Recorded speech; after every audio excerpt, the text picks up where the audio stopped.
అంటే main headlines చూద్దాం.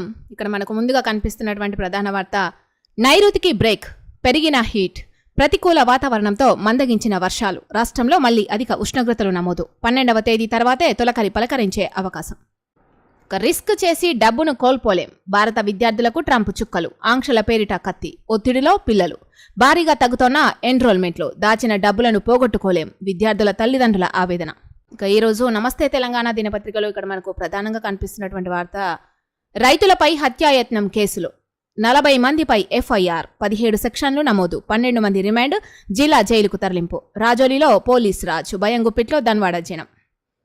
ఇక రైతుల కాళ్లు కమిలిపోయేలా పోలీసులు కొట్టిన దెబ్బలను చూపిస్తున్న అలంపూర్ ఎమ్మెల్యే విజయుడు. ఇక వాచిపోయేలా పోలీసులు కొట్టిన దెబ్బలు, రాజోలీ మండల రైతులను వ్యానులో పోలీస్ స్టేషన్కు తరలిస్తుండగా పోలీసులతో వాదిస్తోన్న ఎమ్మెల్యే విజయుడు. పోలీసుల దాష్టీకం అంటే ఇక్కడ చూడొచ్చు. ఇక మమ్మల్నే కొట్టి మావోళ్లపైనే కేసులు, ఇథనాల్ కంపెనీ సిబ్బంది దౌర్జన్యం చేసిండ్రు, చేస్తున్న పనులను అడ్డుకోవడానికి గేట్ దాటి వస్తే తంతమన్నారు, ఆడ బౌన్సర్లను కావలి పెట్టిండ్రు, కంపెనీ వద్దని రిలే దీక్షలు చేసినాం, కట్టనీయమని సార్లు హామీ ఇచ్చిండ్రు, మళ్ళా రాత్రికి రాత్రే వాహనాల్లో సామాన్లు దింపి పనులు మొదలు పెట్టిండ్రు, అడ్డుకోవడానికి పోతే మా మీదనే దాడి చేసి కొట్టి మావోళ్లపైనే కేసులు పెట్టిండ్రు, ఇది న్యాయమేనా? మేం బతికే మార్గం చూపెట్టాలి గాని మా బతుకులు నాశనం చేసే కంపెనీలు మాకెందుకు? సీఎం రేవంత్ రెడ్డి స్పందించాలి అంటూ దేవవరం పెద్దదన్వాడ నుంచి ఇక్కడ బాధితులు వ్యాఖ్యానించినట్టుగా మనకు వార్త కనిపిస్తా ఉంది. దొరికినోళ్లు దొరికినట్టే అరెస్టు, రాత్రంతా పోలీస్ స్టేషన్లు మార్చి చిత్రహింసలు పెట్టి దారుణం, ఇథనాల్ కంపెనీ సీఈఓ ఫిర్యాదుతో రైతులపై మారణాయుధాలతో దాడి, కంపెనీ సీఈఓ స్క్రిప్ట్ పోలీసులదే, అర్ధరాత్రి గ్రామాలపై దాడులకు ప్లాన్, మరో లగచర్లగా రాజోలీ రణరంగం, నాడు ఫ్యాక్టరీని వద్దన్నవారే నేడు పోలీసులను మోహరించి పనులు, ఘటనతో సంబంధం లేని నాగర్ కర్నూల్ సబ్ జైలర్పై కూడా కేసు నమోదు, కాలుష్యం వెదజల్లే ఇథనాల్ ఫ్యాక్టరీ మాకొద్దంటూ ఆందోళనకు దిగిన రైతులపై ప్రభుత్వం ఏకంగా హత్యాయత్నం కేసులు పెట్టి జైలుకు తరలించింది.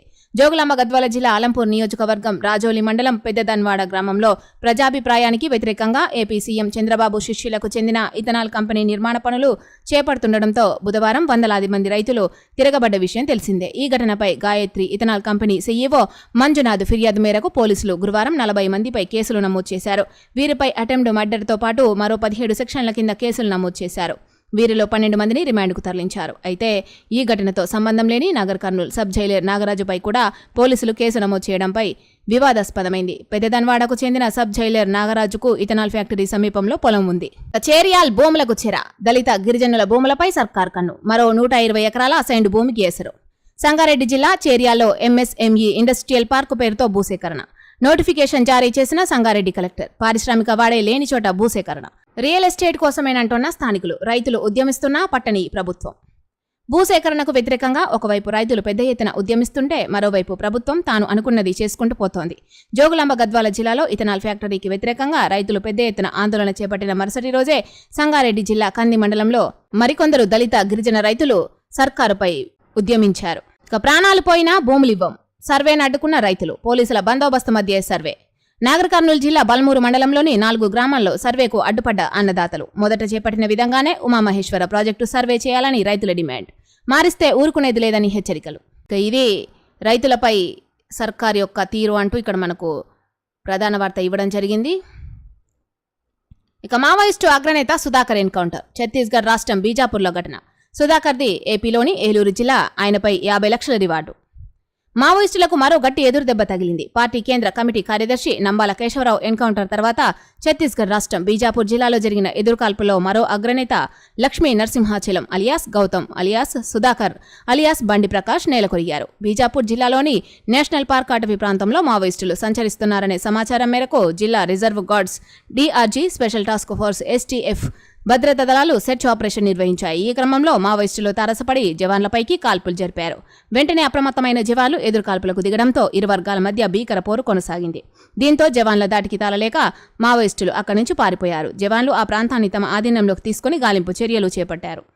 ఎమ్మెల్యే మాగంటికి తీవ్ర అస్వస్థత, ఛాతీ నొప్పితో స్పృహ కోల్పోయిన గోపీనాథ్ ఏఐజీకి తరలింపు, వెంటిలేటర్పై చికిత్స, 48 గంటల వరకు ఏమీ చెప్పలేమన్న వైద్యులు, దవాఖానకు తరలివచ్చిన బీఆర్ఎస్ నేతలు. బీఆర్ఎస్ జూబ్లీహిల్స్ ఎమ్మెల్యే మాగంటి గోపీనాథ్ తీవ్ర అస్వస్థతకు గురయ్యారు. గురువారం సాయంత్రం 4:30 గంటల సమయంలో ఇంటిలో స్పృహ తప్పి పడిపోవడంతో కుటుంబ సభ్యులు ఆయనను వెంటనే హైదరాబాద్ ఏఐజీ దవాఖానకు తీసుకొచ్చారు. సర్దార్ మరణమే మాగంటిని కలిచివేసింది. ఫసీయుద్దీన్పై ఫిర్యాదు చేసినా పోలీసులు పట్టించుకోలేదని ఒత్తిడికి గురయ్యారు. ఇక ఫసీయుద్దీన్ కు రఘునందన్ రావు మద్దతు ఇవ్వడం చూసి ఆవేదనకు గురయ్యారు. 48 గంటల పాటు అబ్జర్వేషన్లో గోపీనాథ్. బీఆర్ఎస్ ఎమ్మెల్సీ దాసోజు శ్రవణ్ వెల్లడి. ఏఐజీలో హరీష్తో కలిసి ఆరోగ్యంపై ఆరా. తనకు అత్యంత సన్నిహితుడు బీఆర్ఎస్ కీలక నేత సర్దార్ ఆత్మహత్య ఘటన జూబ్లీహిల్స్ ఎమ్మెల్యే మాగంటి గోపీనాథ్ను కలిచివేసింది. ఆ ప్రాంతపు కాంగ్రెస్ కార్పొరేటర్ బాబా ఫసీయుద్దీన్ ఒత్తిళ్లను తట్టుకోలేకే ఆత్మహత్య చేసుకున్నాడంట. దుఃఖభారంతోనే ఎమ్మెల్యే అస్వస్థతకు గురయ్యారని ఎమ్మెల్సీ దాసోజు శ్రవణ్ తెలిపారు. గురువారం తీవ్ర అస్వస్థతకు గురై మాగంటి గోపీనాథ్ ఏఐజీలో చేరారన్న సమాచారం తెలియగానే మాజీ మంత్రి హరీష్ రావు మరియు పలువురు బీఆర్ఎస్ నేతలు ఆసుపత్రి ప్రాంగణానికి చేరుకున్నారు. బిల్లుల్లో మల్లుకు 10% కమిషన్. అలంపూర్ కాంగ్రెస్ నేతల ఆరోపణ. మీనాక్షి నటరాజన్ పీసీసీ చీఫ్కు ఫిర్యాదు. కార్యకర్తలను పట్టించుకోవడం లేదని విమర్శ. రవిపై చర్యలు తీసుకోవాలని డిమాండ్. 17 మంది సంతకాలతో అధిష్టానానికి లేఖ. కాంగ్రెస్లోని ఇతర నేతల్లాగే తెలంగాణ కాంగ్రెస్ క్రమశిక్షణ committee chairman MP Mallu Ravi కూడా కాంట్రాక్టు బిల్లులో 10% కమిషన్ తీసుకుని పనులు చేస్తున్నారంటూ కాంగ్రెస్ వ్యవహారాల incharge Meenakshi Natarajan PCC chief Mahesh Kumar గౌడ్కు అలంపూర్ కాంగ్రెస్ నేతలు ఫిర్యాదు చేశారు. డీజీపీపై ఎన్హెచ్ఆర్సీ సీరియస్. రాజేంద్రనగర్ పీఎస్లో యువకుడి మరణంపై నోటీసులు. పోలీసుల వేధింపుల కారణంగా యువకుడి మృతి. 2 వారాల్లో నివేదికకు ఆదేశాలు. ఇక మరో ప్రధాన వార్త చూడొచ్చు. ఉద్యోగుల డీఏకి సంబంధించి ఇక్కడ ఇవ్వడం జరిగింది. ఒక్క డీఏనే ఉద్యోగులు ఉసూరు. ఇంకోటి 6 నెలల తర్వాతట. అంటే ఎప్పటికీ 4 పెండింగ్లోనే. ట్రస్ట్ ద్వారా ఉద్యోగులకు ఆరోగ్య సేవలు. ప్రతి నెల 700 కోట్ల బిల్లుల చెల్లింపు. 19,579 కోట్లతో కేంద్ర రాష్ట్ర ప్రభుత్వాల భాగస్వామ్యంతో మెట్రో విస్తరణ. ఎర్త్ సైన్స్ యూనివర్సిటీకి మన్మోహన్ పేరు. హ్యామ్ మోడల్లో రోడ్ల అభివృద్ధి. కేబినెట్ సమావేశంలో నిర్ణయం. ప్రభుత్వం మరోసారి ఉద్యోగులను ఉసూరుమనిపించింది. తాము మీటింగ్ పెట్టడమే తీపి కబురు అని మంత్రి పొన్నం ప్రభాకర్ అన్నట్టుగానే ప్రభుత్వం వ్యవహరించింది. ఉద్యోగుల సమస్యలపై కేబినెట్ తీసుకున్న నిర్ణయాలు అందుకు అద్దం పడుతున్నాయి. ఉద్యోగులకు 2023 జనవరి 1వ తేదీ నుంచి చెల్లించాల్సిన 5 పెండింగ్ డీఏల్లో ప్రస్తుతం 1 డీఏను మాత్రమే ప్రభుత్వం చెల్లించనుంది. అప్పటి నుంచి ఇప్పటి వరకు బకాయి పడిన ఏరియన్స్ను 28 వాయిదాల్లో చెల్లించనున్నారు. మరో డీఏను వచ్చే ఏప్రిల్లో ప్రకటించాలని నిర్ణయించారు. ఇంకో డీఏను 6 నెలల తర్వాత చెల్లించనున్నారు. అంటే ప్రస్తుతం 4 డీఏలు అలాగే పెండింగ్లో ఉన్నాయన్నమాట. ఈ మేరకు కేబినెట్లో నిర్ణయం తీసుకున్నారు. ముఖ్యమంత్రి రేవంత్ రెడ్డి నేతృత్వంలో మంత్రిమండలి సచివాలయంలో సమీక్ష నిర్వహించారు. ఉద్యోగులకు సర్కారు మోసం. పీఆర్సీ ఊసులేదు. ఇచ్చింది మొక్కుబడి డీఏనే. కేబినెట్ నిర్ణయాలపై మాజీ మంత్రి హరీష్ ఫైర్. బనకచెర్ల ప్రాజెక్టు అనవసరం. రైతులకు ఎలాంటి మేలు జరగదు. ప్రాజెక్టు వెనుక ఎన్డీఏ సర్కార్ కుట్ర. కమిషన్ల కోసమే తెరపైకి తెచ్చారు. పెండింగ్ ప్రాజెక్టులను వదిలేసి బనకచెర్లపైనే దృష్టి ఎందుకు? సిపిఐ జాతీయ కార్యదర్శి నారాయణ వెల్లడి. ఏపీలో రైతుల సంక్షేమం, వ్యవసాయానికి ప్రాధాన్యం ఇవ్వకుండా పెండింగ్ ప్రాజెక్టులను పట్టించుకోకుండా అవసరం లేని బనకచెర్ల ప్రాజెక్టును చంద్రబాబు ముందుకు తెస్తున్నారు అంటూ సిపిఐ నారాయణ మండిపడ్డారు. ఇక ఇందిరమ్మ ఇల్లు మాకెందుకు ఇవ్వరు అంటూ ఇక్కడ మనకు మరో వార్త కనిపిస్తా ఉంది.